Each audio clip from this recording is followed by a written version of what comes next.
Do you see that image on your screen where chaos reigns and people are running around in desperation? Well, you should know that this image was recorded when armed men entered the sea to shoot someone bathing on a tourist beach, without anyone being able to intervene. This and so many other episodes are commonplace in Ecuador, and unfortunately, this was not an isolated case. According to the latest statistics, Ecuador has become the most violent country in Latin America, with one murder every hour. And the greatest symbol of this catastrophe is Guayaquil, today considered the 8th most dangerous city in the world. It is there that bandits invade TV stations in the middle of a broadcast, as happened in January last year when a group of hooded and armed men invaded the premises of the TC Televisión de Guayaquil channel. It is in this city that neighborhoods are dominated by factions, and drug trafficking turns the port into a real coca export corridor. Meanwhile, the population lives between shootings, extortion, and the shadow of fear around every corner. Today at Bello Mundo, we invite you to delve into the dark side of Guayaquil, to understand how this tropical and economic paradise on the Pacific has hit rock bottom, who the criminal factions are that have infiltrated every corner of the city, the routine of violence that doesn't spare even those at home, and why so many people say that Guayaquil has become synonymous with terror in Ecuador. If you think you've heard of dangerous places, you should make room on this list because, unfortunately, Guayaquil has made the podium, and with good reason. Number 1. Location and general data. Guayaquil is the economic heart of Ecuador, known affectionately as the Pearl of the Pacific. This beautiful nickname has everything to do with its history, linked to the sea and the intense trade that takes place there. The city's port is one of the busiest in South America, essential for exporting shrimp, bananas, flowers, and various other Ecuadorian goods. Those arriving for the first time usually head straight for the Malecon 2000, a modern and pleasant promenade that runs alongside the Guayas River. It is full of well-kept gardens, charming restaurants, museums, and areas perfect for relaxing. From there, you can see the river with its gray waters and feel a bit of the history of the place.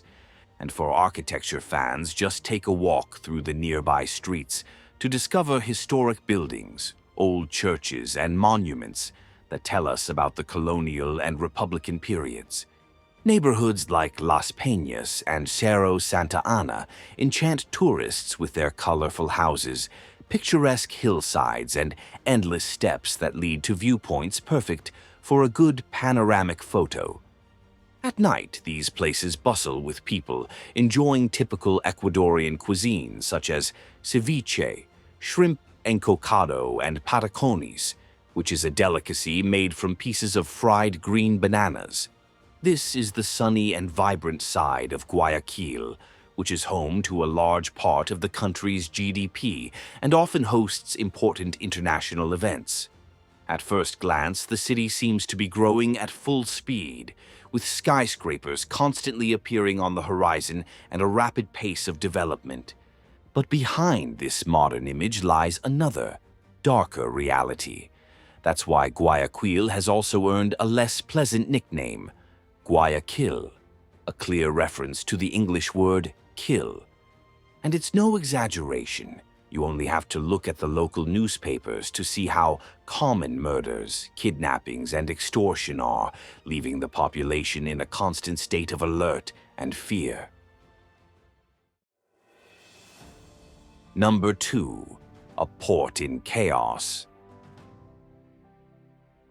To understand why Guayaquil has become synonymous with violence, you have to look at its strategic location. The city lies between the two largest cocaine producers in the world, Colombia and Peru. For years, Ecuador was considered relatively peaceful compared to its neighbors, with no major cartels or visible guerrilla groups. But in recent times, this tranquility disappeared when international cartels, especially Mexican ones, realized that the Ecuadorian coast was perfect for shipping narcotics to Europe and the United States. Guayaquil, with its giant port, then became a strategic route for international cocaine trafficking. The consequence was the growth of local gangs, which strengthened rapidly, creating powerful networks of distribution, money laundering, and corruption. Factions like Los Choneros, Los Lobos, Los Tiguerones, and Las Aguilas rose to prominence and came to control entire neighborhoods, even operating from inside prisons. While the luxurious avenues and large shopping malls still impress in the upmarket part of Guayaquil, the peripheries face a very different reality. In these communities, poverty and violence go hand in hand, with gangs fighting every corner and imposing their own laws. Number 3. Slums. One of the greatest examples of the social abyss in Guayaquil goes by the name of Socio Vivienda 2. Created in the decade of 2010 as part of a government housing project, the neighborhood was supposed to be an opportunity for thousands of families to leave behind dangerous or unstructured areas. In fact, many people moved there dreaming of a better life in simple two-story houses made of masonry. But the dream turned into a nightmare all too quickly.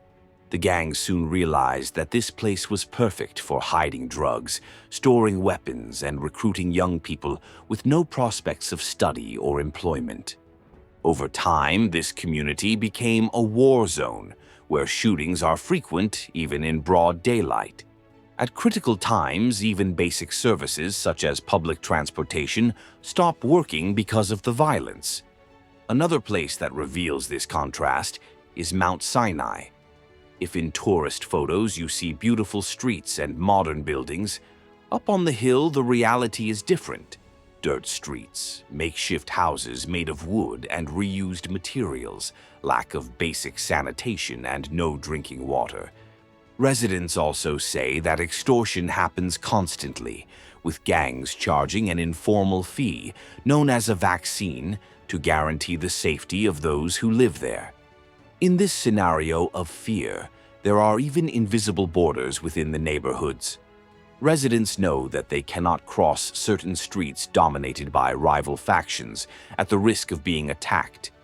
What's worse, these gangs act almost like parallel authorities, offering small services, such as fixing streetlights or distributing food, in exchange for the population's loyalty and silence.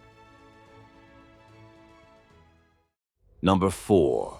Gangs, drug trafficking, and extreme violence. Organized crime in Guayaquil operates like a great web in which local gangs associate with powerful international cartels. The Sinaloa cartel and the Jalisco Nueva Generación cartel, both from Mexico, are identified by the authorities as the main financiers and partners in this scheme. While these groups supply the merchandise, mainly cocaine and heroin, the Ecuadorian gangs take care of storing, protecting, and shipping the drugs through the city's port. But the violence goes far beyond the streets. The city's prisons, especially the feared Penitenciaria du Litoral, have become real battlefields, dominated by factions that have turned them into their headquarters. Each pavilion is controlled by a different group, and whoever is in charge inside also wields power outside. Security in these complexes is so precarious that prisoners have used drones to smuggle explosives, weapons, and cell phones into the cells. In recent riots, the authorities have found everything from rifles to grenades hidden by inmates.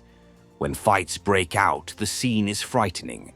Prisoners are tortured, beheaded, and burned. These actions are recorded and spread on social media to demonstrate strength and intimidate rivals. Outside, the inmates' families are left completely helpless, without any news while the conflicts continue for hours or even days, until the authorities partially regain control. In 2021 and 2022, the world was horrified by massacres that took the lives of hundreds of prisoners in Guayaquil. And even with the government declaring a state of emergency and sending in troops to control the prisons, the violence continued frequently. The literal penitentiary, which should be under state control, has become a private property of organized crime. Many prisoners have to pay monthly fees to the gangs just to ensure their survival, or even to have access to basic items such as food and medicine. Outside prison, family members live a constant nightmare, not knowing if they will see their relatives again after the next riot. Number 5. Open prostitution and the daily risks. When night falls in Guayaquil, a dark reality takes hold on the streets: prostitution and sexual exploitation. Although it is not the only source of risk, this practice sustains a dangerous network linked to violence, human trafficking, and the corruption of the authorities. In certain areas of the city, apparently normal bars and nightclubs serve only as a front for the sex trade. Especially near the center, it is easy to find discreet nightclubs without signs or any official identification, but which everyone knows are prostitution points.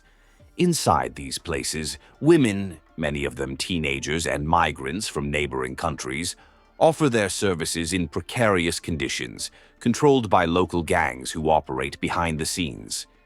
Many of these women reveal that they have to pay daily fees to work, as well as relying on security guards who supposedly guarantee protection from aggressive clients. But the reality is different. These same security guards often have direct links to the criminal groups that dominate the area.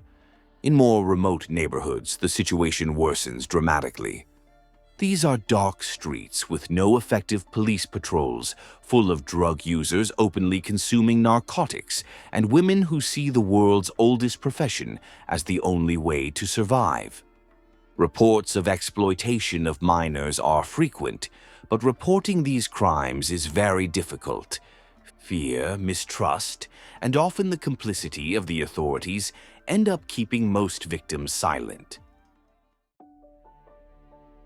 Number 6. Kidnappings, extortion, and the fear of leaving home. One of the biggest concerns for those living in Guayaquil is the increasingly frequent kidnappings. App and cab drivers say they are approached by armed bandits while stopped at traffic lights and forced to drive around the city withdrawing money from ATMs. In other situations, criminals take the victim's cell phone and demand an immediate ransom from the family, threatening to take the person's life if they don't receive the money quickly. The reports are frightening. Almost every day, such cases appear in the local press, with victims attacked on their way home from work, school, or even the market. Even the safest neighborhoods don't escape violence. Even in luxurious neighborhoods like the famous Samborondón, there have been robberies inside gated communities, which should offer greater security. Another constant threat is extortion. Traders, small market owners, taxi drivers, and even civil servants report receiving phone calls or visits from criminals linked to the factions. The message is direct. Either they pay a fee, a kind of compulsory toll, or they could suffer reprisals ranging from vandalism to attacks on their lives or those of their family members. In this scenario of permanent fear, many residents avoid leaving their homes after dark, opt for longer routes just to avoid dangerous areas, and lock themselves in condominiums surrounded by walls and with permanent surveillance. However, this extra security is expensive, and those who can't afford it are at the mercy of a growing violence that seems to have no end. Number 7. The corruption that allows it all to happen. Ask anyone who knows Guayaquil and you'll probably hear the same thing. Crime there doesn't grow on its own, and that's exactly where one of the big problems comes in: corruption. It's impossible to imagine that criminal factions would operate so freely without some of the authorities turning a blind eye or lending a helping hand. There are many reports, police officers accepting money to pretend they don't see certain crimes, port employees facilitating the exit of drugs hidden in containers, and politicians receiving suspicious money for their campaigns. In prisons, then, there's nothing to talk about. Guards help sneak in cell phones, weapons, and even explosives, allowing crime bosses to continue giving orders quietly from inside. And when someone tries to be honest, they pay dearly. Police officers and prosecutors investigating drug trafficking receive direct threats, and many end up dead. In 2013, Ecuador experienced a frightening wave of attacks on prosecutors who dared to interfere with the cartels.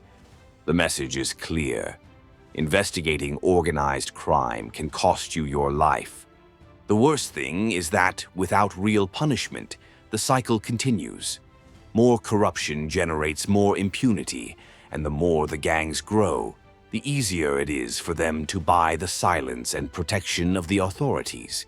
And so, while the government announces operations and measures that seem more designed to appear on TV than to solve the problem, it is the people who foot the bill, who feel completely abandoned and have no hope that anything will change anytime soon. Number 8. The impact on the economy and everyday life. With all this violence, Guayaquil's economy is suffering directly. International tourists, once frequent visitors, now think twice before visiting the city, frightened by the possibility of muggings or confrontations in the streets. Major cultural and sporting events require expensive security arrangements, and even then they take place under intense tension. Large business owners complain about the additional costs of ensuring the safety of employees, customers, and products. Small traders, on the other hand, face an even more complicated situation. In addition to the extortion demanded by local gangs, they have to reduce the opening hours of their stores for fear of nighttime robberies. The port, although busy, suffers constant police and even international inspections in an attempt to curb the export of narcotics. Despite all the effort, tons of cocaine continue to be seized every year. Daily life is marked by constant stress. Many people prefer not to go out at night and replace public transportation with apps, even though they spend more than they could. In certain neighborhoods, constant shootings interrupt classes, increasing school dropout rates. Hospitals, often filled to capacity with victims of violence, live with a lack of resources and the constant fear of invasions by criminals trying to settle scores inside the emergency rooms themselves. Number 9. Future. And after all this, the question remains: is there any way to change this situation? The truth is that there is no quick or simple solution. The Ecuadorian government periodically launches major police and military operations in an attempt to control the advance of the factions. But the results are usually short-lived. It only takes a few months for the criminal groups to reorganize, taking advantage of loopholes in corruption and impunity. NGOs, community groups, and social organizations work intensively, trying to offer alternatives to young people who are at risk of falling into crime. Vocational courses, sports, music lessons, and educational programs in critical areas are some important initiatives that seek to change this difficult scenario, offering children and adolescents different prospects for the future. However, without profound reforms, especially in the prison system, the fight against corruption, the creation of effective employment and education policies, and a consistent strategy against drug trafficking, it will be very difficult to turn this game around. Unfortunately, Guayaquil has become a clear example of how violence can tarnish a city that had everything going for it. A good location, a strong economy, hard-working people, and a vibrant culture. But as long as crime is in control, the future remains uncertain, and the potential of this incredible city remains stifled by fear. And so, we end this journey through one of the darker sides of Guayaquil. But now tell me, have you ever heard of this city in this way? Comment below, share this video with someone who also likes to understand what goes on behind the beautiful landscapes. And of course, don't forget to subscribe to Bello Mundo to keep receiving stories that almost no one has the courage to tell. Thank you very much for sticking with us to the end, and see you next time.